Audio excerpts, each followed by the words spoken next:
தங்கம் விலை இதுல முதலீடு செய்யலாமா, குறையுமா, இதோட வாய்ப்புகள்லாம் எப்படி இருக்கும், இல்லை எந்தெந்த துறைகளில் முதலீடு செஞ்சால் நமக்கு லாபம் கிடைக்கும்? முதல்ல முதலீடு எதில் செஞ்சால் லாபமாக இருக்கும் அப்படின்னு கேட்டால், ஒரு மெட்டலாக உலோகமாக ஒரு பொருளாக இல்லாமல் வெறும் பேப்பராக இருக்குது அப்படின்னு சொல்லக்கூடிய பத்திரங்களில் முதலீடு செய்கிறது இந்த ஆண்டில் மிகச்சிறந்த லாபத்தை பலனை கொண்டு வந்து கொடுக்கும். இந்த பத்திரங்கள்னு சொன்னால் இது புதனை குறிக்கும். அந்த புதன்னு சொல்லக்கூடியவருடைய மிதுன ராசியில தான் குரு இந்த ஆண்டுல இருக்கின்றார். இந்த ஆண்டுல சரியா ஒரு 6 மாத காலம் மிதுன ராசியிலையும் அடுத்த 6 மாத காலம் கடக ராசியிலையும் குரு பகவான் சஞ்சரிப்பார். அப்போ ஜனவரியிலிருந்து ஜூன் மாதம் வரைக்கும் நீங்க இன்வெஸ்ட் பண்ணணும்னு நினைக்கிறீங்க, எதுலையாவது முதலீடு செய்யணும்னு நினைக்கிறீங்கன்னா பத்திரங்கள் தான், அதாவது ஷேர் மார்க்கெட்னு சொல்றோம்.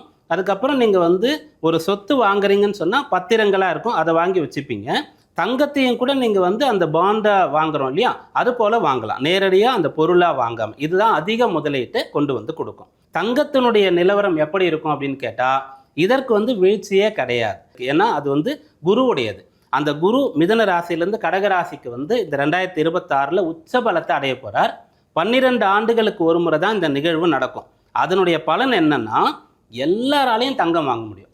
தங்கம் விலை அதிகம்தான், ஆனாலும் இந்த விலை அதிகமாக இருக்குது, கம்மியான பிறகு வாங்கலாம், இல்லைன்னா விலை அதிகமாக இருக்குது நம்மளால் எப்படி வாங்க முடியும், இந்த கேள்விலாம் இருக்கவே இருக்காது. குரு உச்சமாயிட்டா தங்கம் வாங்கணுன்ற எண்ணம் வரும். எண்ணம் பிறந்து அதற்கு வழியும் கிடைக்கும். அதனால எல்லாருமே தங்கம் வாங்கக்கூடிய யோகம் இந்த ஆண்டு இருக்குது.